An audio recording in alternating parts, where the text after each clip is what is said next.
ಆಗಿದೆ. ಒಂದೇ ಒಂದು ಮಾತು ಹೇಳ್ತೀನಿ, ಚಿತ್ರರಂಗದಲ್ಲಿ ಕೆಲಸದಲ್ಲಿ ಒತ್ತಡದಲ್ಲಿ ನಾವು ಸ್ವಲ್ಪ ಕಾರ್ಯಕ್ರಮಗಳು ಮಾಡುವಾಗ ಬರುವಾಗ ಬರಲಿಲ್ಲ ಅಂತಲ್ಲ, ಬಟ್ ಒಂದು ಸತ್ಯ, ಭಾಷೆ, ನೆಲ, ಜಲ ಈ ಮೂರು ವಿಚಾರಗಳು ಮಾತ್ರ ಬಂದರೆ ನಮ್ಮನ್ನು ಯಾರೂ ತಡೆಯೋಕ್ಕಾಗಲ್ಲ. ನಾವೆಲ್ಲ ಒಂದೇ ಧ್ವನಿ. ಯಾಕೆಂದರೆ ನಾವಿವತ್ತು ತಿಂತಿರೋ ಅನ್ನ ಇದೆ ನೋಡಿ, ನಾವು ಈ ಕರ್ನಾಟಕದಲ್ಲಿ ತಿಂತಿರೋ ಅನ್ನ ನಾವು ಈ ಮೂರು ವಿಚಾರವಾಗಿ. ಅದರಿಂದ ನಮಗೆ ಅವರ ಋಣ ಇದೆ, ರೈತರ ಋಣ ಇದೆ, ಈ ರಾಜ್ಯದ ಋಣ ಇದೆ. ಭಾಷೆ ಇದ್ದರೆ ಕನ್ನಡ ಚಿತ್ರರಂಗ ಉಳಿಯುತ್ತೆ. ಅದರಿಂದಾಗಿ ನಾವೆಲ್ಲರೂ ಒಂದಾಗಿದ್ದೀವಿ.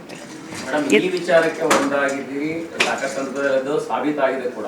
ಬಟ್ ಕೆಲವು ಸಂದರ್ಭದಲ್ಲಿ ನಾವು ಕೂಡ ಇದನ್ನ ಹೇಳಿದೀವಿ, ಗಮನಕ್ಕೆ ತರಬೇಕು. ಅಂದ್ರೆ ಈ ಇಂಡಸ್ಟ್ರಿಯ ಉಳಿವಿಗೂ ಕೂಡ ಚಿತ್ರೋದ್ಯಮದಲ್ಲಿ ಒಗ್ಗಟ್ಟಿಲ್ಲ ಅನ್ನುವಂತ ಚರ್ಚೆ ಸಾಕಷ್ಟು ಸಂದರ್ಭದಲ್ಲಾಗಿದೆ. ಅಲ್ಲ ನಿಮಗೆ ಒಂದು ನಿಮಿಷ ನಾನೇ ಮಾತಾಡ್ತೀನಿ. ಚಿತ್ರರಂಗದಲ್ಲಿ ಒಗ್ಗಟ್ಟಿಲ್ಲ ಅನ್ನೋ ವಿಷಯ ನಿಮ್ಗೆ ಯಾರು ಹೇಳಿದ್ರು? ಇಲ್ಲ ಏನೋ ಇದ್ರೆ ದಯವಿಟ್ಟು ಓಪನ್ ಆಗಿ ಮಾತಾಡಿ.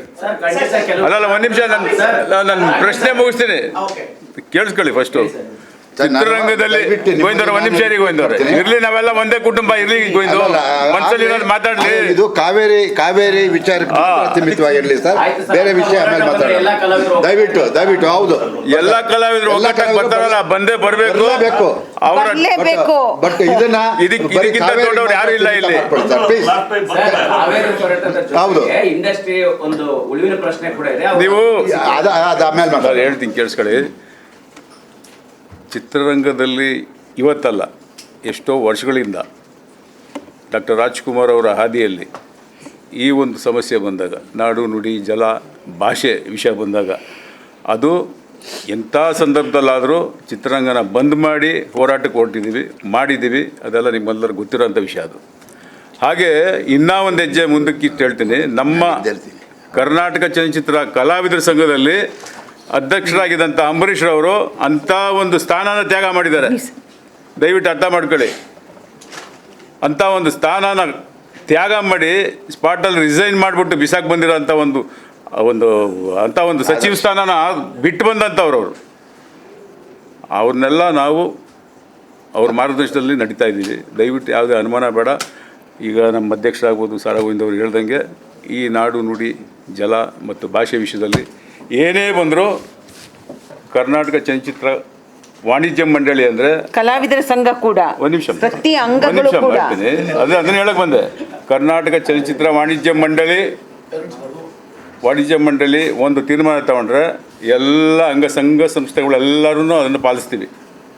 ನಮ್ಮಲ್ಲಿ ಏನೇ ಸಣ್ಣ ಪುಟ್ಟ ಒಗ್ಗಟ್ಟು ಅದನ್ನೆಲ್ಲ ಚಿತ್ರರಂಗದ ಬೆಳವಣಿಗೆಗೆ ಇರುತ್ತೆ ಹೊರತು, ಆ ಕಿತ್ತಾಟ ಪತಾಟ ಏನಿದ್ರು ಚಿತ್ರರಂಗದ ಬೆಳವಣಿಗೆಗೆ ಇರ್ತದೆ ಹೊರತು. ಬಟ್ ವೈಯಕ್ತಿಕವಾಗಿ ನಮ್ಮಲ್ಲಿ ಯಾವುದೇ ದ್ವೇಷ ಇಲ್ಲ. ಚಿತ್ರರಂಗ ಬೆಳೀಬಾರ್ದು ಅನ್ನೋ ಉದ್ದೇಶದಿಂದ ಯಾರೂ ಇಲ್ಲ ಇಲ್ಲಿ. ಚಿತ್ರರಂಗ ಬೆಳೆಯೋಕ್ಕೋಸ್ಕರನೇ ಆ ಒಗ್ಗಟ್ಟು ಇರಲ್ಲ ಅಂತ ನಿಮ್ಗೆ ಅಂದ್ಕೊಂಡಿರ್ಬೋದೇನೋ. ಇದರಲ್ಲಿ ಇನ್ನೊಂದು ಸರಿ ಮಾತಾಡೋಣ. ಬಟ್ ಯಾವುದೇ ಭೇದ ಭಾವ ಬೇಡ. ಕರ್ನಾಟಕ ಚಲನಚಿತ್ರ ವಾಣಿಜ್ಯ ಮಂಡಳಿ ಜೊತೆಯಲ್ಲಿ ಕರ್ನಾಟಕ ಚಲನಚಿತ್ರ ಕಲಾವಿದರ ಸಂಘನೂ ಯಾವತ್ತಿಗೂ ಇದೇ ಅಲ್ಲ, ಈ ಹೋರಾಟಕ್ಕಲ್ಲ, ಎಲ್ಲ ಹೋರಾಟಕ್ಕೂ ಜೊತೆಲಿ ಇದ್ದೇ ಇರ್ತೀವಿ. ದಯವಿಟ್ಟು ಅರ್ಥ ಮಾಡ್ಕೊಳ್ಳಿ. ಆಮೇಲೆ ಒಂದು ಮಾತು ತಿಳ್ಕೊಳ್ಳಿ, ಕಲಾವಿದರು ಬಂದರೆ ಸಕ್ಸಸ್ ಆಗುತ್ತೆ ಇದು ಅನ್ನೋ ತಿಳ್ಕೊಬೇಡಿ. ಬರ್ತಾರೆ, ಎಷ್ಟು ಜನ ಕಲಾವಿದರು ಅಂತ ನಿಮ್ಗೆ ಗೊತ್ತು ಚೆನ್ನಾಗಿ, ಎಲ್ಲರೂ ಬರ್ತಾರೆ, ಅನುಮಾನನೇ ಬೇಡ ಅಂತ ಇನ್ನೊಂದು ಸರಿ ಹೇಳ್ತಾ ಇದ್ದೀನಿ. ದಯವಿಟ್ಟು ಈ ಒಂದು ಹೋರಾಟಕ್ಕೆ ನಾವೆಲ್ಲರೂ ಇದ್ದೀವಿ. ಸಾರಾ ಗೋವಿಂದ್ ಅವರು ಮತ್ತು ನಮ್ಮ ಅಧ್ಯಕ್ಷರಿದ್ದಾರೆ. ಕರ್ನಾಟಕ ಚಲನಚಿತ್ರ ವಾಣಿಜ್ಯ ಮಂಡಳಿ ಏನೇ ತೀರ್ಮಾನ ತೊಗೊಂಡು ಯಾವತ್ತು ಬಂದಾಗಲಿ, ಇನ್ನೊಂದು ಯಾವುದೇ ಕಾರಣಕ್ಕೂ ಇವತ್ತು ಗೋವಿಂದ್ ಅವರು ಹೇಳೋದು ಸಂಜೆ ಮೀಟಿಂಗ್ ಇದೆ ಅಂತ, ಆ ಮೀಟಿಂಗ್ ಆದ ನಂತರ ಯಾವ ಥರ ತೀರ್ಮಾನ ತಗೋಬೇಕು ನಮ್ಮ ಅಧ್ಯಕ್ಷರು ತಗೊಂಡ್ಮೇಲೆ ಅವರಿಂದ ನಾವೆಲ್ಲ ಇರ್ತೀವಿ.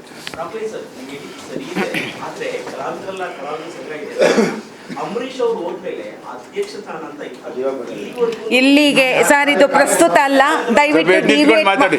ಒಂದು ನಿಮಿಷ ನಾನೇ ಅದು ಮುಗಿಸ ಸ್ವಲ್ಪ ಎದ್ದು ನಿಂತ್ಕೊಂಡು ಮಾತಾಡೋಣ, ಕೇಳ್ತಾನ ನೋಡೋಣ.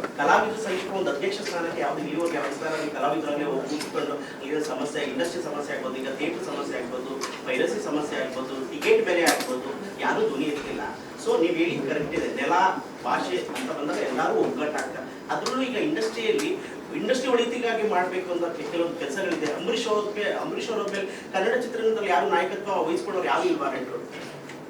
ಮುಗಿಸಿರಿ ಮುಗಿಸ್ಬಿಟ್ಟು ಸರ್. ಈಗ ಬರೀ ನಾಯಕರ ಮಾತ್ರ ಒಂದೇ ನಿಮಿಷ. ಯಾಕೆ ನಾಯಕಿಯರು ಏನು ಹೆಂಗಸರ ಹೆಸರು ಇಲ್ವಾ ನಿಮ್ಗೆ ಹಾ? ಹೇಳಿ ಅಲ್ಲ ಹೇಳಿ ಹೆಣ್ಣು ಮಕ್ಕಳು ಏನಿಲ್ವಾ ಸರ್ ಈಗ ಒಂದೇ ನಿಮಿಷ ಒಂದು ನಿಮಿಷ ಅಣ್ಣ ಒಳ್ಳೇದಾಗ್ಲಿ ಅನ್ನೋದು ಒಂದು ಕೇಳಿಸ್ಕೊಳ್ಳೋಣ ಈಗ ಕರೆದಿರೋ ಅಜೆಂಡಾನೇ ಬೇರೆ, ಡೈವರ್ಟ್ ಮಾಡೋದು ಬೇಡ. ಸುಮ್ಮನೆ ನಾವು ಎಲ್ಲದಕ್ಕಿಂತ ಇದು ತುಂಬ ಬರ್ನಿಂಗ್ ಇಶ್ಯೂ ಇದಕ್ಕೆ ನಾವು ಗಮನ ಹರಿಸೋಣ. ದಯವಿಟ್ಟು ಬೇರೆ ಮಾತುಗಳನ್ನ ನಿಲ್ಲಿಸೋಣ. ಈಗ ರೈತರಿಗೆ ಒಳ್ಳೇದಾದ್ರೆ ನಾವು ಆಟೋಮೆಟಿಕ್ ಆಗಿ ನಾವು ಯಾವತ್ತೂ ಒಂದಾಗೇ ಇದ್ದೀವಿ. ಖಂಡಿತವಾಗ್ಲೂ ನೀವು ಆ ಥರದ ಒಡಕು ಧ್ವನಿ ನಮ್ಮಲ್ಲಿ ಇಲ್ಲ.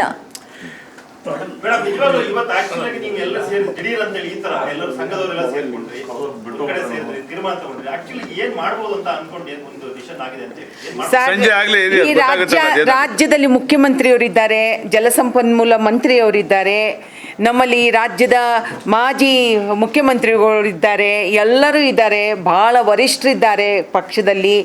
ಅವರೆಲ್ಲರೂ ಕೂಡ ತುಂಬ ಒಳ್ಳೆಯ ತೀರ್ಮಾನಗಳನ್ನು ತಗೊಳ್ತಾರೆ. ಯಾಕೆಂದರೆ ಅವರೆಲ್ಲರೂ ಕೂಡ ರೈತರ ಪರ ನಿಂತಿರ್ತಕ್ಕಂಥವ್ರು, ಬಡವರ ಪರ ನಿಂತಿರ್ತಕ್ಕಂಥವ್ರು, ಈ ರಾಜ್ಯಕ್ಕೆ ಏನು ಬೇಕು ಬೇಡ ಅಂತ ಗೊತ್ತಿರ್ತಕ್ಕಂಥವ್ರು. ಈಗ ನಮಗೆ ಇನ್ನೊಂದು ಒಂದು ನಿಮಿಷ ನಿನ್ನೆ ಜಲಸಂಪನ್ಮೂಲ ಸಚಿವರಾದಂಥ ನಮ್ಮ ರಾಮಲಿಂಗಾರೆಡ್ಡಿಯವರು ಹೇಳಿದ್ದಾರೆ ನಮಗೆಲ್ರಿಗೂ, ನಾವು ನೀರು ಬಿಡೋಕ್ಕೆ ಸಾಧ್ಯ ಇಲ್ಲ ಅಂತ ಅಂಕಿಅಂಶ ಸಮೇತ ಅವ್ರು ಕೊಟ್ಟಿದ್ದಾರೆ. ಅವರೇ ಹೇಳಿದ್ದಾರೆ ನೀರು ಬಿಡೋದಿಲ್ಲ ಅಂತ ಹೇಳ್ಬಿಟ್ಟು. ಅವ್ರು ಹೇಳಿದ ಮೇಲೆ ಸರ್ಕಾರ ಹೇಳ್ದಂಗೆ. ಓಕೆ, ಈಗ ಸಿಎಂ ವಿಜಯ್ ಅವರು 3ನೇ ತಾರೀಕು ಬರ್ತಾ ಇದ್ದಾರೆ ಕರ್ನಾಟಕಕ್ಕೆ. ಹಾಗಾಗಿ ಅವರು ಕೂಡ ಚಿತ್ರರಂಗದಲ್ಲಿ ಇದ್ದವರೇನೆ, ಅವರು ನಿಮ್ಗೆಲ್ಲ ಒಡನಾಟ ಇದ್ದಂತವ್ರು ಅಂತ ಅನ್ಕೋತೀನಿ. ಸೊ ಹಾಗಾಗಿ ನಿಮ್ಮ ನಿಯೋಗ ಯಾರು ಹೋಗಿ ಅವ್ರ ಜೊತೆಗೆ ಅವ್ರು ಮನವರಿಕೆ ಮಾಡುವಂತ ಕೆಲಸ ಪ್ರಯತ್ನ ನೀವು ಹೇಳಿದ್ರಲ್ಲ, ಇವಾಗ ಪ್ರಯತ್ನ ಮಾಡ್ತೀವಿ. 3ನೇ ತಾರೀಕು ಬಂದು ಹೋದ್ಮೇಲೆ ಅವ್ರ ಅಭಿಪ್ರಾಯ ತಿಳ್ಕೊಂಡು ಇದೆಲ್ಲ ತರದ ವ್ಯವಸ್ಥೆ ಏನ್ ಮಾಡ್ಬೇಕು. ನಾವು ಯಾವತ್ತೂ ಪಾಸಿಟಿವ್ ಆಗಿ ಯೋಚನೆ ಮಾಡ್ತೀವಿ ಸರ್. ಅವರು ಚಿತ್ರರಂಗದವರು ಅಂತಲ್ಲ, ಅವರು ಅಲ್ಲಿಂದ ಬಂದರೆ ಎಲ್ಲ ಬೇರೆ ಬೇರೆ ಹೊಸ ಯೋಜನೆಗಳನ್ನು ರೂಪಿಸಿದಂಥವ್ರು. ಕರ್ನಾಟಕದ ಬಗ್ಗೆನೂ ಕೂಡ ಅವರು ಒಂದು ಒಳ್ಳೆ ನಿಲುವನ್ನು ತಗೊಳ್ಳಿ ಅಂತ ನಾನು ದೇವರಲ್ಲಿ ಅವ್ರಿಗೆ ತಿಳುವಳಿಕೆ ಬರಲಿ ಅಂತ ಕೇಳ್ಕೊತೀನಿ. ಈಗ CWMA ಮೀಟಿಂಗ್ ನಡೀತಾ ಇದೆ ಡೆಲ್ಲಿನಲ್ಲಿ. ಅಟ್ ಪ್ರೆಸೆಂಟ್ ಅರ್ಧ ಗಂಟೆ ಒಳಗಡೆ ಸುದ್ದಿ ಅಂತ ಗೊತ್ತಾಗುತ್ತೆ. ಆದರೆ ಇಲ್ಲಿ ಚರ್ಚೆ ಆಗ್ತಾ ಇರ್ತಕ್ಕಂಥದ್ದು ಸರ್ಕಾರದ ವೈಫಲ್ಯ ಇದಕ್ಕೆ ಪ್ರಮುಖ ಕಾರಣ ಅನ್ನುವಂಥದ್ದು ಬಹಳಷ್ಟು ಚರ್ಚೆ ಆಗ್ತಾ ಇದೆ. ಯಾವ ಸರ್ಕಾರದ ವೈಫಲ್ಯ? ಕೇಂದ್ರ ಸರ್ಕಾರದ್ದು ಅಲ್ಲ, ರಾಜ್ಯ ಸರ್ಕಾರ ಲೀಗಲ್ ಅಥಾರಿಟಿನಲ್ಲಿ ಬಂದಾಗ ರಾಜ್ಯ ಸರ್ಕಾರದ ವೈಫಲ್ಯ ಎದ್ದು ಕಾಣ್ತಾ ಇದೆ. ಆಪೋಸಿಷನ್ ಪಾರ್ಟಿ ಕೂಡ ಅಲಿಗೇಷನ್ ಮಾಡ್ತಾ ಇದೆ. ಆಪೋಸಿಷನ್ ಪಾರ್ಟಿ ಇರೋದೇ ಅಲಿಗೇಷನ್ ಮಾಡಕ್ಕಲ್ವಾ ಸರ್? ಇದು ಸರ್, ನಾವಿಲ್ಲಿ ವಾಣಿಜ್ಯ ಮಂಡಳಿ ರಾಜಕಾರಣವನ್ನ ಮಾತಾಡೋದಿಲ್ಲ. ಯಾಕೆಂದ್ರೆ ಸರ್, ನಮ್ಮ ಸಂಸ್ಥೆಗಳು ಯಾವುದೇ ಸರ್ಕಾರ ಬಂದರೂ ಕೂಡ ಸರ್ಕಾರ ಬಂದಾಗ ನಾವು ಎತ್ಕೊಂಡವ್ರು ಕೂಸು, ಗೊತ್ತಾಯ್ತಾ? ನಾವು ಇದ್ರ ಬಗ್ಗೆ ಅವರ ವೈಫಲ್ಯ ಇವರ ವೈಫಲ್ಯ ಅಂತ ನನಗೆ ಗೊತ್ತಿಲ್ಲ. ನಮ್ಮ ಸರ್ಕಾರ ಮಾತ್ರ ಒಳ್ಳೆಯದನ್ನೇ ಮಾಡ್ತಿದೆ. ಸರ್ಕಾರ ಇಟ್ಕೊಂಡು ಮಾಡೋದು ನಾವು. ಅಲ್ಲ, ಒಂದ್ ನಿಮಿಷ ಹೇಳ್ತೀನಿ. ಸರ್ಕಾರದ ವೈಫಲ್ಯ ಇರೋದ್ರಿಂದ ಸರ್ಕಾರ ಜೊತೆ ತಮ್ಮ ಕಮ್ಯುನಿಕೇಶನ್ ಸರ್, ಸರ್ಕಾರದ ವೈಫಲ್ಯ ಏನ್ ಸರ್ ಸರ್ಕಾರದ ವೈಫಲ್ಯ? ಕೇಳಿ, ಅದೇ ನನ್ನ ಪ್ರಶ್ನೆಗೆ ಉತ್ತರ ಬೇಕು. ಸರ್ಕಾರದ ವೈಫಲ್ಯ ಏನು? ಅಲ್ಲ, ಲೀಗಲ್ ಅಥಾರಿಟಿನಲ್ಲಿ ಸರ್ಕಾರದ ವೈಫಲ್ಯ ಇದೆ ಅಂತ ಹೇಳಿ ಯಾರು ಅವ್ರು ಹೇಳಿದ ತಕ್ಷಣನೇ ನಾವು ಕೇಳ್ಬಿಡ್ತೀವ? ವೈಫಲ್ಯ ಏನು? ಇವರೇ ಒಂದು ನಿಮಿಷ 2008ರಲ್ಲಿ ಈ ಒಂದು ಕಾವೇರಿ ನಿಯಂತ್ರಣ ಮಂಡಳಿ ಸ್ಟಾರ್ಟ್ ಆಗಿದ್ದು. ಅವತ್ತಿಂದ ಇವತ್ತಿನವರೆಗೂ ನಮಗೆ ಅಲ್ಲಿಂದ ನ್ಯಾಯ ಸಿಕ್ಕಿದ್ಯಾ?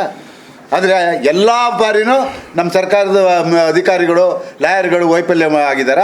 ಇದು ಅಲ್ಲಿ ನಡ್ಕೊಂಬರೋದಿದೆ ಹಾಗೆ. ಯಾಕೆ ಅಂತ ಹೇಳಿದ್ರೆ ಭಾರತದ ಭೂಪಟದಲ್ಲಿ ಕರ್ನಾಟಕ ಇದೆಯೋ ಇಲ್ವೋ ನಮಗಿನ್ನೂ ಗೊತ್ತಿಲ್ಲ. ಪ್ರತಿ ಬಾರಿನೂ ಕಾವೇರಿ ವಿಚಾರದಲ್ಲಿ ನಮ್ಗೆ ಅನ್ಯಾಯ ಆಗ್ತಾನೆ ಇದೆ. ಹಂಗಾದ್ರೆ ಎಲ್ಲ ಸಾರಿನೂ ತಪ್ಪು ಮಾಡ್ಕೊಂಡು ಬಂದವ್ರ? ಎಲ್ಲದಕ್ಕೂ ವೈಫಲ್ಯ ಅಂತ ಹೇಳೋದಕ್ಕೆ ಸಾಧ್ಯ ಇಲ್ಲ. ಕೆಲವು ನೋಡಿ, ವಿಚಾರವಾಗಿ ಸರ್ಕಾರದ ಬಗ್ಗೆ ಮಾತಾಡಿದ್ದೀರಾ, ಅಂದ್ರೆ ಪ್ರತಿ ವರ್ಷನೂ ಅದು ನಮ್ಮ ಚಿತ್ರರಂಗ. ನಾವು ಅಷ್ಟು ದೊಡ್ಡ ಮಟ್ಟದಲ್ಲಿ ಹೋಗಿ ಅವ್ರನ್ನ ಪ್ರಶ್ನೆ ಮಾಡೋವಂಥದ್ದು ನಮ್ಮ ಲಿಮಿಟೇಷನ್ ನೀವು ಅರ್ಥ ಮಾಡ್ಕೊಳ್ಳಿ. ನಮ್ಮ ಲಿಮಿಟೇಷನ್ ಅರ್ಥ ಮಾಡ್ಕೊಳ್ಳಿ. ಧನ್ಯವಾದಗಳು sir, thank you so much. ತಾವೆಲ್ಲರೂ ಬಂದು ಸರ್ ಇಲ್ಲಿ ಪ್ಲೀಸ್ ಅವ್ರನ್ನ ಕರೀರಿ ಎಲ್ಲರೂ. ವಿಡಿಯೋಗಳಿಗೆ ಪ್ರತಿಧ್ವನಿ ಯೂಟ್ಯೂಬ್ ಚಾನೆಲ್ ಸಬ್ಸ್ಕ್ರೈಬ್ ಮಾಡಿ, ಬೆಲ್ ಐಕಾನ್ ಕ್ಲಿಕ್ ಮಾಡಿ.